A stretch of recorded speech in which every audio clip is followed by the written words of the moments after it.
Hey there, everyone. It's Jenn, the board game librarian, and I'm just chilling with Carl, our buddy Carl. Hey there, Carl. Hey, Jenn. How's it going? It's good. I'm so excited. We have this beautifulness in front of us. Is that even a word? Beautifulness is a word. It is a word now. Yeah, I checked. Yeah. So today we are going to have a super casual interview with our buddy Carl Van Ostrand, designer of Merchant's Cove. If you haven't gotten to play that yet, I mean, please do. And your new game, Bardwood Grove, coming out, well, maybe by the time I edit this, already on Kickstarter, but coming to Kickstarter. Right. So first, you'll notice that they rhyme, Merchant's Cove and Bardwood Grove. No! Big decision we made. What? Oh, okay. Yeah. Pray tell me more about this. Yeah. Well, I mean, if you want to get out there and brand yourself properly, Yes. things that rhyme. So we went with Bardwood Grove, but we also thought, grove, trees, bards, music, they all just sort of feel natural. So it all just kind of gelled together. Oh my god. This was a legitimate thing that you... I mean, it was talked about. Oh my god. There were conversations, yeah. But no, it just felt right. And then, certainly rhyming names. As soon as we released the name of the game and when it was coming out, people mentioned, hey, you're going to be doing a thing where you just rhyme all your games. Problem is, not a whole lot of things rhyme with grove and cove. It starts to get a little tricky if I ever want to make more than 3 games. So anyway, Make a kitchen game with stove. Stove, yes. Yeah, we had stove, and then trove is a nice fantasy word. Yes. But yeah, it gets tough after those two. Okay. Yeah. So Matt's off camera. There may be Matt commentary too. I don't know. We'll see how this goes. So I didn't know that. That's a fun fact about this game, Carl. Thank you. Originally it was Bardwood. Was it just Bardwood? I had a terrible name before, and it was a working title called Bardom, which I thought, that's clever. If you combine Bard with Kingdom, you get Bardom, but not clever. And everyone thought I was saying boredom. Boredom? Okay, right. And then board, like board game. So it was getting confusing, and this was better. Okay, all right. So we had played a super early version of this, and I love when we get to this point where we see early stuff, and we get to, of course, not final components, folks. One always has to say that. But what is it like for you as a designer to have that process in terms of so folks should know too, when you have a prototype, you really do a prototype. You go in on art, you go in on components. Yep. I do. That's a little bit different for me. I think typically not everyone would spend time doing a lot of art and graphic design. For whatever reason, it helps me. It gets me through the process. So I do more of that than maybe an average designer. And there's of course always debate how much should you do, and of course you don't know if your game's going to be signed or if you're ever going to publish it. So it's obviously a risk you have to think about. But yeah, for Bardwood Grove, I mean, because it's so rich in theme, and I was so set in particular mechanisms intertwined with that theme, I thought it was important to do some of that up front so that when I did show it to publishers, they had a good sense of what I was going for. It would have been hard to explain in words. Yeah. So one of the obvious themes of the game is music, and you have a super rich history with music for folks who don't know. You played in college, correct? I did, yeah. So my skill is drumming and percussion. So I'm not particularly good today, but I can still play a hot beat or two when I need to. And I picked up a little bass guitar. But more importantly, my kid has taken on drumming. He's 12 and he's phenomenal. He's already better than I am. No. Yes, and so music, Ollie is very good though. He's really good, yeah. I'll say this, music theory is not fun for game design. Music theory is actually quite boring and probably would not be a fun thing for most people to play. But music as a concept of fun and playing songs, playing gigs, getting fans, building a little song tableau, if you can take the music theory sort of boring piece out, music as a theme is super fun. So we have lots of great table talk, even in play testing of, how many fans do you have and how popular are you? And there's a ton of wonderful musical puns that we can play off of. So music, tempo, volume, building songs, playing shows, it just felt good and pretty, close to my heart. Yeah, that's good. So inspiration for you was the music? That, and I also have these weird things where like I get on kicks where I figured out that bards as a class are completely underrepresented and are too often the butt of jokes and the support class. And I was like, what's going on with this? It's always wizards, rogues, fighters, healers, paladins, right? Yeah. Never does the bard get to take center stage, ironically, right? So this was also this weird challenge of mine, like how can I bring bards to the center? And so that I appreciate that challenge as well. I liked, well, and for folks who don't know, for Matt and I, Matt is a professional musician and we met through music. So we were very excited when you talked about this. And for us, there really hasn't been a good music game out there. Yeah. Again, I agree with your point that I think some of it is getting caught up in the music theory. Exactly. Notes and time signatures and flats and sharps. It's just not fun, and most people don't really care that much about it, right? But we care about it, but yeah. The fame of being a successful bard, and I think even if you think about modern day bards and characters in other games, and you have popularity around The Witcher and the bard character from The Witcher, it's entered back into pop culture. It has. In a good way. So I was like, let's drive this home and let's give them the focus. Yeah. Hello, Witcher. Yeah, toss a coin. Hello. Over here. Hello. Hello. Matt goes hello. So, how long is the play testing and prototyping? How long do you generally dedicate to that? Yeah, it's a long time. I mean, for folks on the design side, certainly are familiar with this. It can be, I mean, this was actually relatively fast, I would say, but it was still well over a year. So, I mean, I think when I started showing it to publishers and other people outside of like my internal play testing crew and some online play testing, it had to have already had over 100 play tests. So at that point, you've had 5 to 6 major iterations of prototype, multiple notepads full of bad ideas, and lots of tough play testing from very patient play testers. This was not as big of a huge bite of ambition as Merchant's Cove was, which was a huge design challenge. So it actually felt very, very doable from that perspective, but still well over a year of just straight up testing, breaking, changes, and then you still enter the development phase. Once Final Frontier signed it and Drake got involved with development, then it's still several months of play testing, and he's added a ton to the fun elements of the game and built out asymmetry and so forth. So it's a long but awesome process if you enjoy it. Yeah, I would think there'd be a lot of gratification in seeing something go from the very early stages to this, which again, hello, look at this. This is beautiful. Just, especially for folks too that know they have certain weaknesses in different areas, like you said, Drake fills out. Yes. And also like shaves off all the extra stuff that you don't need, right? And makes it a nice, as they say, like elegant pack. This is a 90-minute game, not a 3-hour game. Right, exactly. So you have 2 games that are published.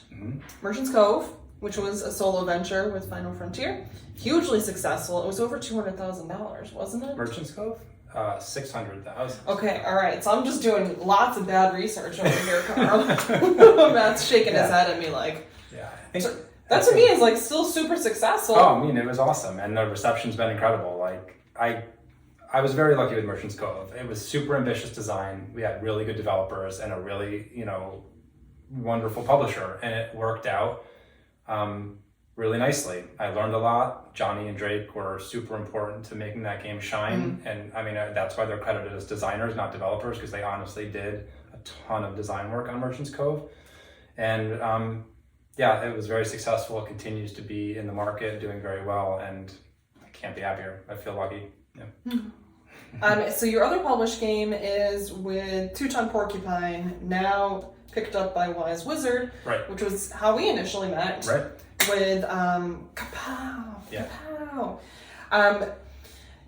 So you've done a ton of design work with Two-Ton Porcupine. So those guys are always like my best and most awesome and patient playtesters, regardless of if we're going to self-publish a game again as Two-Ton Porcupine.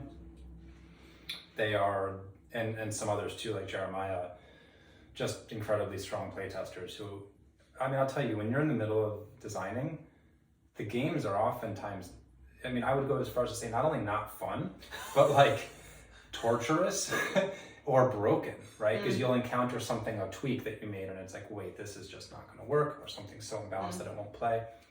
So Two-Tone Porcupine, even as just a collective of people that are in my close circle of friends that I also test their games, yeah, super important to the process. Almost impossible to make a game without those people in your network to play test.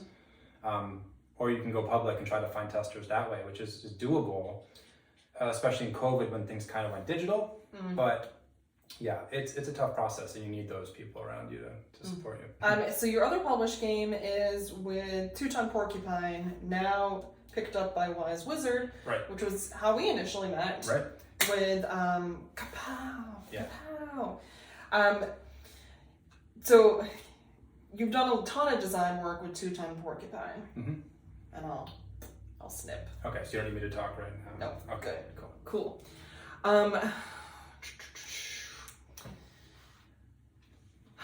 I mean, I could talk about the uniquely awesome stuff and how Kapow and Merchant's Cove and Bardwood, they all kind of carry through. Yeah. Cool. So one of the things that I know you talk a lot about, and it's something I've started saying to, and I said this on Saturday at the design fair with a couple of folks, you talk a lot about uniquely awesome, and almost like it's part of your elevator pitch. Yeah. To folks. So tell us more about that, why you think it's important. Yeah. I mean, it's a personal thing for me that I personally enjoy unique experiences. If I'm going to sit down and play a game, I'm hopefully not playing something that feels entirely derivative, right? That's the other end of the spectrum. But as a designer, I get motivated by the challenge of hopefully putting something down in front of people that says, oh, I haven't seen something like this before. And there's a spectrum, like many things. You can have a slight iteration on something that's known, and that can become immensely popular. The further away you get from what's familiar into the real realm of unique, it almost becomes more of a risk, right? You depart from familiarity. Yeah. So this is talked about in the industry, both in terms of theme or mechanism or experience, but it also is talked about in the form of, well, what's your hook? What's your differentiator? It's just like other walks of life. So for me, the motivation comes from making sure that when I have a design, the premise is including some sort of unique experience for the player. Merchant's Cove, crazy asymmetry, right? Nothing like that has really been done like that before. Kapow has craftable dice, which was in the design phase even before Dice Forge, which is a much more well-known game by a bigger publisher. But the idea of battling with a superhero that you can upgrade your dice and place them as you play was uniquely awesome, and Doug and Larry deserve the credit for designing that as well, of course. So those are the things that I'm drawn to as a designer, because I think that's what motivates me to do the work. Yep. Yeah, and I would agree as a player too, that and Kapow continues to be one of our most played games in our collection, because I think we all talk about replayability, you know, everyone replayability, but it's often in those uniquely awesome experiences where you have more flexibility, more whatever. I'd agree. Yeah. And with Bardwood, it carries through, right? So this idea of having a tempo dial that's almost, you're going to control the speed of your turn, and also what you're building in your song tableau, that I don't believe is something that people have experienced. There's deck building elements, but I really did throw away a bunch of conventions in deck building. And I think I hope people will see some of that innovation within the game. It has an element of, yes, your deck builds up over time, but it's really not that akin to what we're used to in deck building. So yeah, there's that fun element of sitting down and being like, oh, it's not quite like anything I've experienced before. And that to me is, when I play other games like that, I have that mental note of, wow, this is really different. This is cool. So Carl, we've talked about a lot of things, but we haven't really talked about what Bardwood Grove is. Yeah, that's right. There's a game here. So we should talk about that, shouldn't we? So pray tell. Yeah, sure. So in Bardwood Grove, I mean, the general idea is, as you can kind of see from this map, you get to travel around this grove, and you're playing as different asymmetric bards, and you are playing gigs to gain fans. You're trying to gain fame. You are interacting and saving and soothing the creatures that are invading this land. And from a mechanism standpoint, we have this interesting tempo dial that kind of controls how fast you get to build your tableau and move around the town. And you're building these little songs out, and then when you get all the way around your tempo dial, you can execute your song. And at that same time, it's sort of worker placement in a little bit of a certain way, but you can interact with multiple locations in a single spot. So orientating yourself in a particular part of town where you think you can optimize your song and do the most things while you're singing is often a good strategy, right? So mechanically, that's how the game plays. You have this tempo dial, you're building little song tableaus, you have to control some resources. So there's a hodgepodge of mechanisms built in, but from a uniqueness standpoint, the tempo dial, I think people will enjoy. There's those deck building aspects that I mentioned. And then I think activating multiple locations from one particular location offers a lot of combo and big play moments, which are fun. So you talk about asymmetrical characters. What characters do we have in here?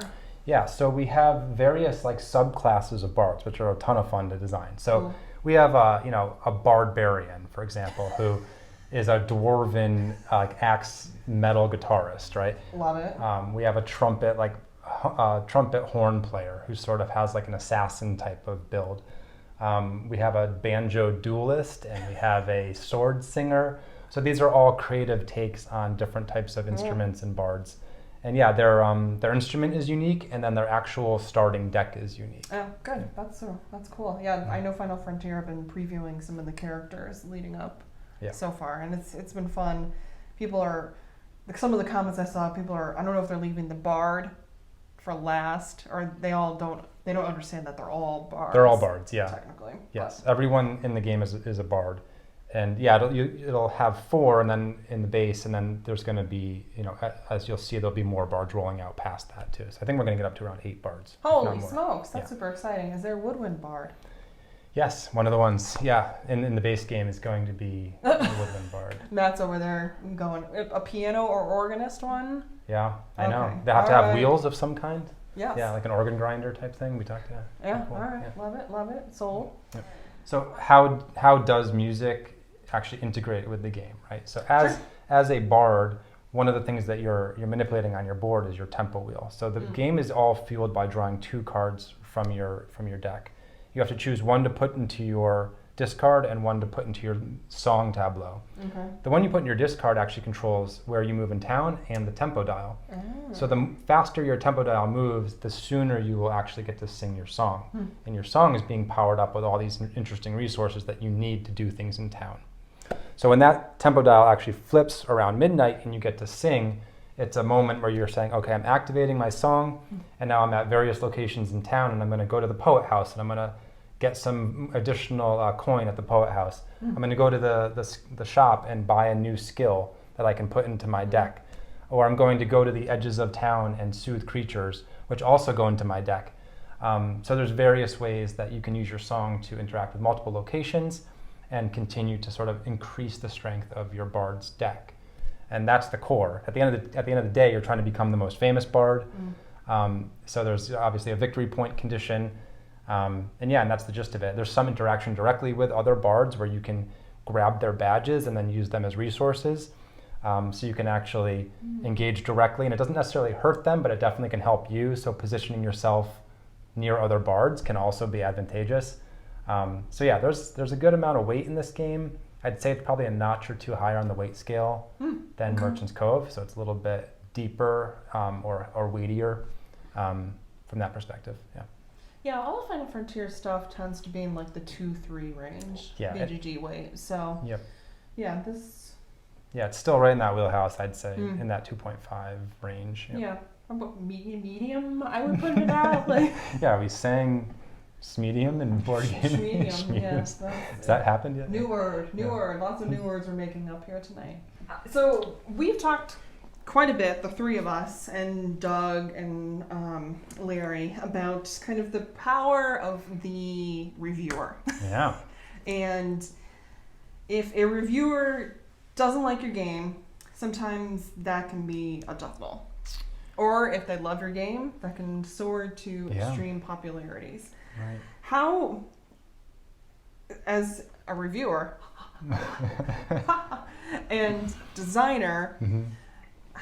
how do you process that? How do you deal with it? How do you manage it? How do you still be cool with people after they either love or hate your game?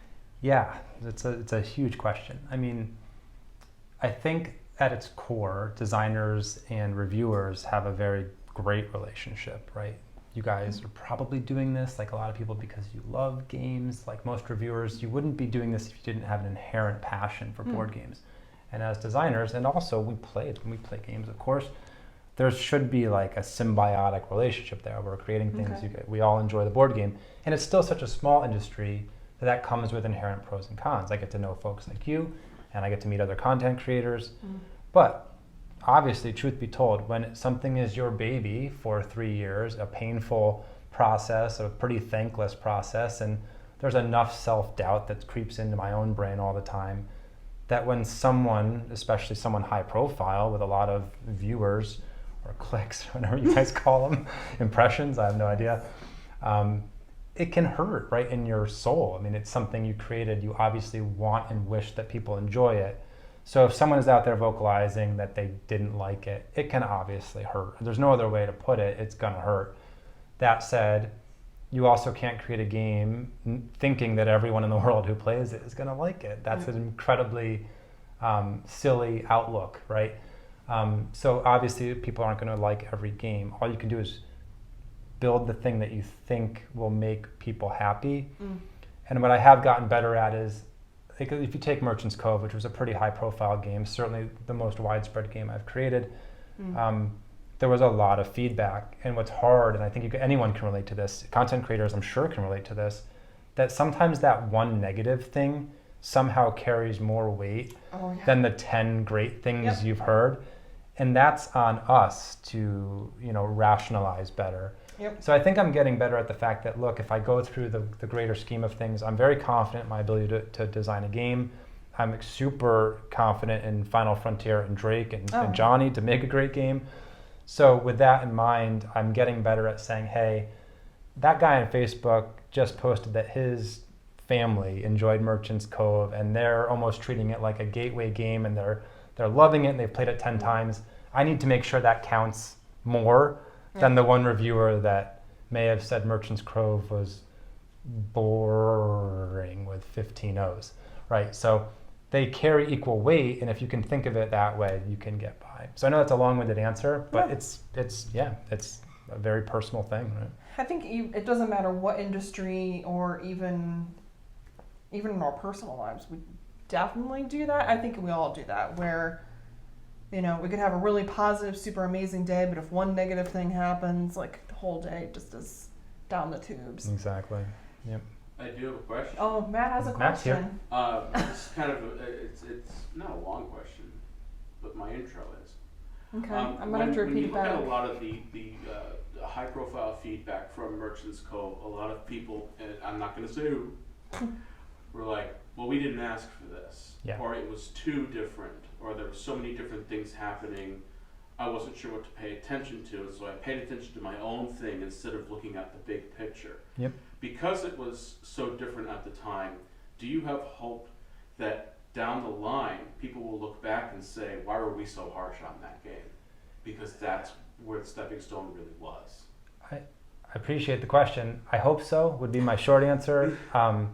I think in a lot of cases, there's also something in the industry where there's just a ton of games, right? Yeah. So we all, as designers and as publishers, you can often hear chit chat around, well, the first game experience needs to be great, right? But then you're also dealing with how do you also get the third, fourth, fifth play to also be good and actually have your cake and eat it too and present both experiences.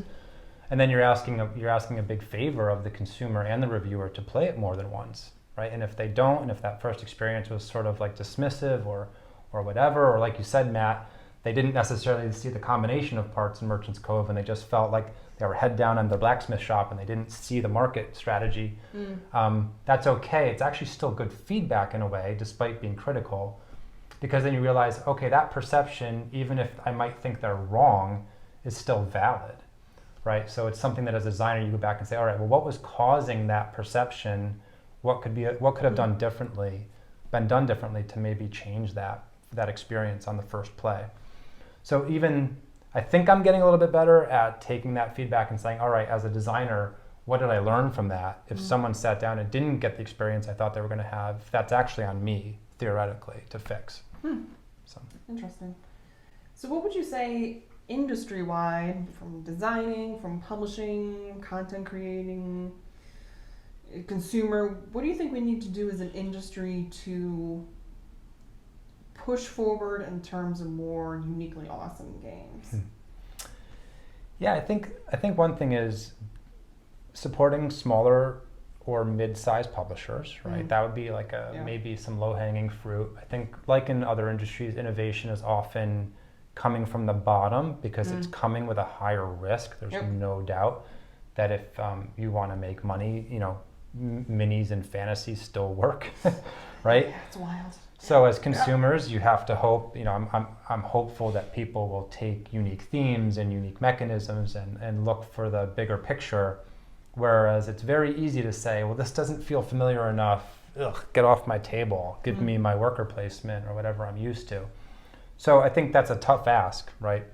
But I do see it happening more. I think the positive that I see is that I actually am getting that feedback oftentimes where it's like, we want that. We want something new. There's too many worker placement games that feel very derivative or whatever it might be. So I'm hopeful that's actually happening. Yeah, I think too, as we continue to push for more diversity and inclusion too, we're including more folks at the table who have different things that they're bringing to the table and are offering different things. New designs, fresh takes. Yeah. So absolutely. Maybe younger designers, younger as in like maybe don't already have 7 games under their belt, right? And then different groups of people, different cultures, embracing different themes, exploring new mechanisms, right?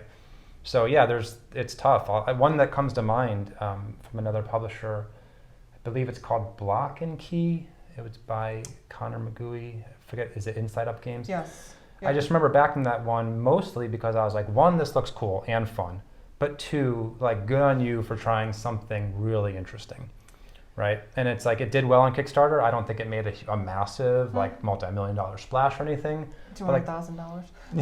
Yeah. No zombie games. It's not going to make all that money. Yeah, but it's like those types of designs. I mean, holy smokes, he really went for it, and I appreciate that. Maybe we could support more designs like that. Yeah. I think too, on the reviewer end too, we need to, it's very symbiotic. We need to be supporting the innovative folks too, and not just continuing to wanting to go for like the high profile, well established, big name stuff.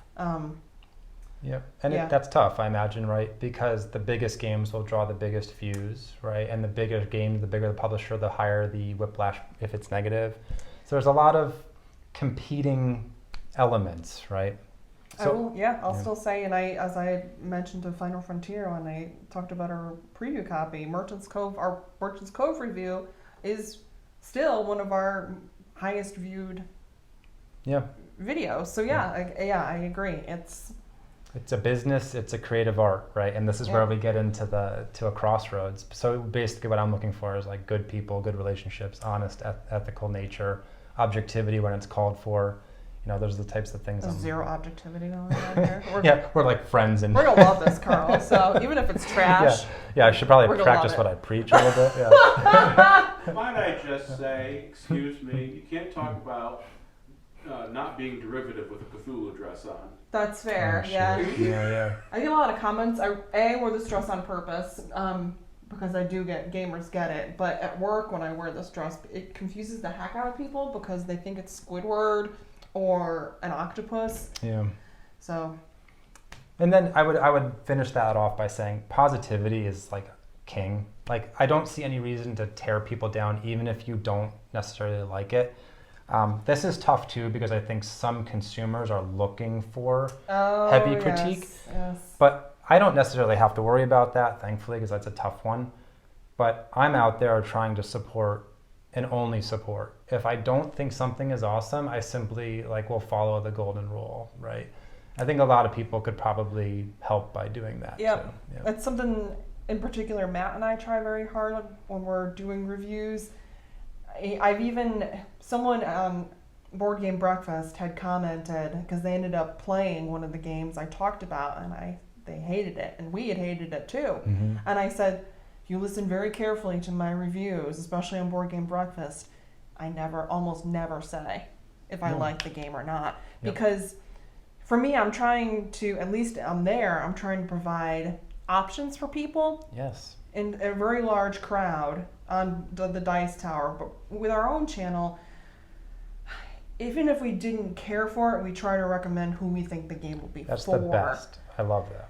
Because, I mean, Matt and I, our tastes are pretty wide, but harkening back to what you were saying before, if we play something and we didn't care for it, we generally try to go back a second or third time because it could be our mood. Yep. Could have been a rule. Was I hungry? Like, Right. Yeah. did I have to get up and down from the table 1,000 times to yell at the cats? Like, Right. 'cause that legitimately happens.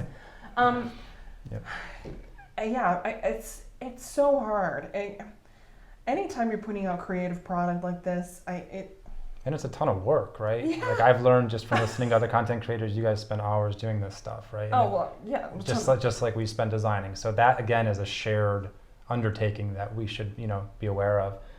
And then I think there's some times where I love when I'm listening to a content creator and they will tell me about their experience and then they will tell me who they think that who will enjoy the game. Yeah. And that is plenty of information for me to figure out whether or not I liked it. And I probably have a general understanding of whether or not you liked it, but you didn't have to come out and insult it. You didn't have to necessarily give it a bad number. Because I think if I want a number, I could probably go to an aggregate score where numbers are better weighted, right? Like an actual rating system. Oh, yeah. Right? So I think that's also wonderful. And I would go one step further. I'd say like certain things maybe shouldn't be going into the number. Like a lower weight game, if you don't like low weight games, shouldn't necessarily give it a low number. Low interaction versus indirect versus direct interaction. You may have a preference, everyone does, but maybe that shouldn't be part of why you didn't or dislike it, because we know that gamers as a whole are all over that spectrum, right? So that's where I think there's certain aspects of game designs and game content where it's like weight, interaction, I don't know, even you could get into like theme potentially, maybe shouldn't be part of the score, right? Matt, so this is another thing that we've talked about frequently, that like the right game for the right reviewer too. Huge. That, and when folks reach out to me, and I get a lot of solicitations, especially on Instagram, for party games. And first of all, it's generally just the two of us. Mm-hmm. So, and most party games are 4 and up. Right. Getting people to play party games to me is ridiculously hard. And I mean, it's not really our thing. Yep. And someone like would pick up and deliver. That's one of the things I've done a hard pass on. I've heard for you folks. say it. Yeah. And I'd rather you give it to someone who likes that. That's the other thing is ideally with this many games out there, hopefully you're playing something that you might actually like, right? Or at least is in your wheelhouse, so to speak. Yeah. If you don't love direct combat, I probably shouldn't send you a war game. Like that just makes sense in the same way that a lot of genres do. I wouldn't send my jazz mixtape over to a hip hop review guy, right? Like Fast and Furious 2 is not going to be an Oscar winner, but people still like it.